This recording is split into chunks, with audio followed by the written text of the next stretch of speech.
দেশ জুড়ে 120টি আসন হারাতে চলেছে বিজেপি। বাংলায় প্রার্থী সর্বোচ্চ 8।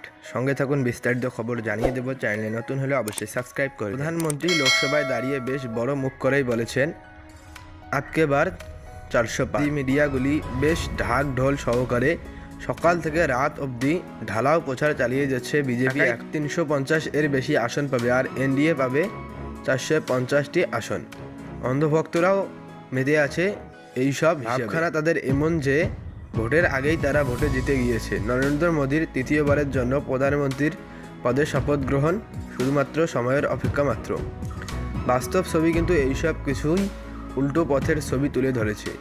বিজেপি সূত্রেই জানা গিয়েছে, দেশের একটি বেসরকারি সংস্থাকে নিয়ে সমীক্ষা করেছিলেন পদ্মশ্রী। এই সমীক্ষার রিপোর্টেই তুলে ধরা হয়েছে, দেশ জুড়ে 120টি আসন হারাতে চলেছে বিজেপি। তাই নয়, সমীক্ষাতে এটাও বলা হয়েছে যে দেশে তৈরি হওয়া ইন্ডিয়া জোট যদি বিজেপিকে সংঘবদ্ধভাবে কড়া লড়াই দিতে পারেন, তাহলে সেই আসন হারার সংখ্যা 150-এরও বেশি হতে পারে। একই সঙ্গে জানানো হয়েছে, বাংলায় বিজেপি 19-এর তুলনায় 10টি আসন কম পাবে, অর্থাৎ এ রাজ্যে বিজেপির সর্বোচ্চ আসন প্রাপ্তির সম্ভাবনা মাত্র 8। সূত্রের জানা গিয়েছে, সমীক্ষায় যেসব রাজ্যে বিজেপি আসন কমবে বলে তুলনা করা হয়েছে, তার মধ্যে বাংলা ছাড়াও আছে ডবল ইঞ্জিনের রাজ্য উত্তরপ্রদেশ, রাজস্থান, ছত্তিশগড়, অসম এবং নরেন্দ্র মোদীর গুজরাটও। ওই তালিকায় থাকছে এনডিএ শাসিত বিহার, হরিয়ানা, মহারাষ্ট্র। তালিকায় থাকছে বিরোধী শাসিত কর্ণাটক, ঝাড়খণ্ড এবং দিল্লিও।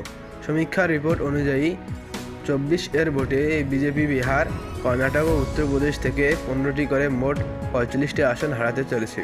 মহারাষ্ট্র আর বাংলা থেকে 10টি করে মোট 20টি আসন হারাতে চলেছে। রাজস্থান থেকে 8টি, ঝাড়খণ্ড থেকে 6টি, ছত্তিশগড় থেকে 5টি, হরিয়ানা থেকেও 5টি আসন, অসম থেকে 4টি, দিল্লি থেকে 4টি আসন হারাতে চলেছে বিজেপি। গুজরাটে তারা হারাতে পারে 2টি আসন, তারা হারাতে চলেছে আরও 21টি আসন। সব মিলিয়ে 120। সমীক্ষার হিসাব সত্যি হলে বিজেপিকে শতাব্দীর সর্ববৃহৎ হারের সম্মুখীন হতে হবে এবং এক্ষেত্রে এনডিএ 180 এর বেশি আসন পাবে। বাংলার কি অবস্থা?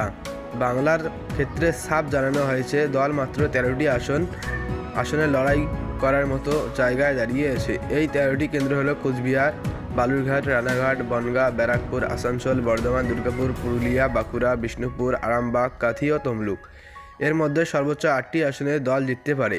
এই 8টি আসন হলো কোচবিহার, বালুরঘাট, বনগাঁ, আরামবাগ, তমলুক, কাঁথি, বিষ্ণুপুর ও পুরুলিয়া। 19-এর লোকসভা নির্বাচনে বাংলা থেকে বিজেপি নেতা আলিপুরদুয়ার, জলপাইগুড়ি, দার্জিলিং, রায়গঞ্জ, মালদা, উত্তর হুগলি, ঝাড়গ্রাম ও মেদিনীপুরকে এবারে কার্যত হারের খাতায় ঠেলে দেওয়া হয়েছে। সমীক্ষায় এটাও জানিয়ে দেওয়া হয়েছে, বাম কংগ্রেস আইএসএফ জোট দানা না বাঁধলে বিজেপি আরও বেশি আসন হারাবে। সেক্ষেত্রে বিজেপি সর্বোচ্চ মাত্র 5টি আসন পেতে পারে।